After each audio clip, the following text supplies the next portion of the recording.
So today I turned 33. And spiritually, 33 is a really big year. It's the year that your oversoul starts to embody in this physical reality if you have chosen that path. That's why they say Jesus died at 33. It's a resurrection period. And since I've actively and intentionally chosen this path, one thing that I've noticed in the last week is that my gifts have changed. They stopped coming in force, and it's just like I'm remembering something. And so I had a client session with somebody yesterday that changed both of our lives. So I just want to share that. And yes, I've gotten permission from the client. So yesterday I had a return client, and she's done mediumship with me before, but she had some specific things going on in her life that she wanted to basically get clarity on. But in that conversation, she randomly mentions that her entire life she did not want to have kids. And she was wondering if there was a reason why she was always so resistant to this. So when she says this, I just started talking.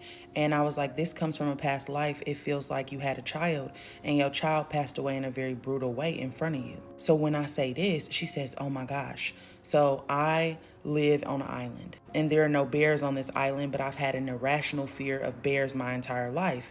And when I was younger, I kept having a recurring dream where I was seeing this bear tear my child apart. So when she said that, I knew it was the truth because I could see it. And I always can tell if somebody's lying to me because if I can see it, I know it's a truth. But if I can't see it or I can't feel it, then I know that somebody's lying to me. This was a truth, undoubtedly. So I say that to her, and as soon as I confirmed that to her, I felt a radiating through my heart, which I now understand is we psychically connected. And then I also kept feeling like my heart was expanding, which I now understand was me opening up a memory gate for her to walk through. Because one of the gifts that I hold is that I'm a soul mirror. If you ask me the right question, I'm able to tap into your memory grid. And anything that is stuck and not moving, I'm able to reflect that back to you or basically give you a key or permission to see it. So immediately she recalled an event where she basically had communicated with the spirit of her child. And I told her that I saw her basically sitting there until the sun went down. And she mentioned that she always had this weird things with sunsets where she felt like she could feel him. So we get off the call, we both go on our separate ways, but I think we both were kind of energized from the call because we talked about some other stuff, which is another gift that's coming online for me as well, which was very interesting. As soon as I got off with her, she went on a hike. And this is a person who is also very spiritual. And then she recalled the entire thing. She reached back out to me and told me that her kid was playing with other kids in a village and they had went into the forest and there were a bunch of baby bear cubs who they were playing with, but then the mama bear came and the older kids were able to run away, whereas her baby was the smallest one, was not able to get away. The older kids came back to the village and was screaming at her like, help, help. And she said her body just reacted. She didn't even ask any questions. She just started running into the forest. She knew something was wrong. And when she gets there, the bear is tearing her baby apart and her baby is screaming for her. And so she tries to fight the bear. The bear almost rips off her right arm and then it crunches down on her child's head. And what's crazy is in this lifetime, sometimes when people are eating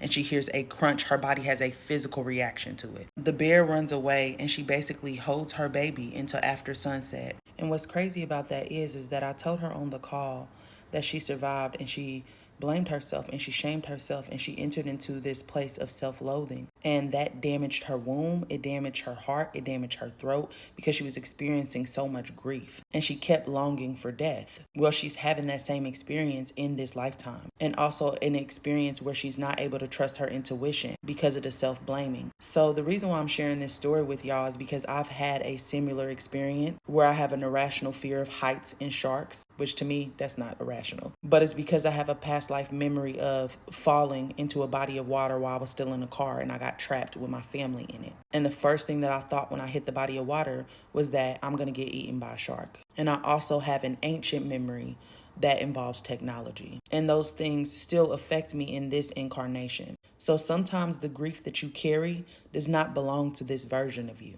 Sometimes when you heal, you're healing across timelines. And that's why the weight feels so heavy. So I want y'all to sit with that. Think about the things that you're really passionate about in this life and release what does not belong to you. I hope this helps somebody. Happy healing, friends.